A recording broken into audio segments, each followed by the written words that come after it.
Adani mega కుంభకోణంపై విచారణకు demand చేస్తూ ఆందోళనకు దిగారు కాంగ్రెస్ నేతలు. హైదరాబాద్ ఈడీ ఆఫీస్ ముందు నిరసనకు దిగారు మంత్రులు, ఎమ్మెల్యేలు, ఎంపీలు. సెబీ చైర్మన్ అక్రమాలపై విచారణకు జేపీసీ కమిటీ వేయాలని నినాదాలు చేశారు.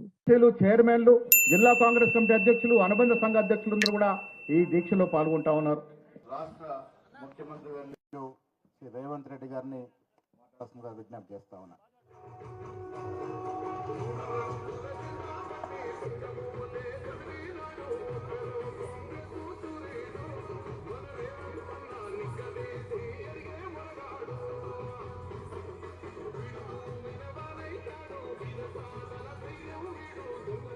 आज के तारीख में एआईसीसी से दीपादास मुंशी जी, श्री सलमान कुर्सी जी, हमारे भाई डिप्टी सीएम भट्ट विक्रमार्का जी, मेरे साथ मंत्रियों, एमपी, एमएलसी, एमएलए और कांग्रेस पार्टी के वरिष्ठ नेता, कार्यकर्ता तक हजारों लोग इधर आज जमा होकर राहुल जी आवाज को मदद देने के लिए, राहुल जी आप संघर्ष करो, आपके साथ हम हैं, आपके साथ हम रहेंगे, ये जनता को लूटने वाले को जेल तक भेज देंगे, जेल के अंदर डालेंगे, तब तक हम आपके साथ में रहने के वादा कर कर सब लोग यहां मौजूद हुए.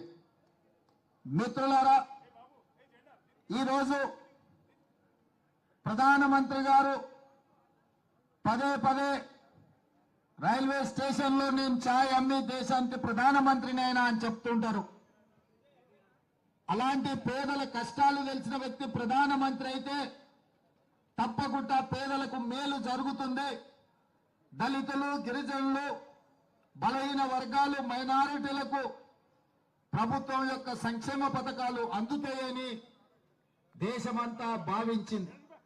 కార్యాలయం ముందు గంటల కొద్దీ నిరసన తెలిపి ఈ రోజు దేశ ప్రజలకు మనం చెప్పదలుచుకున్నాం, ఈ జాతి సంపద పేదలకు చెందాల్సింది.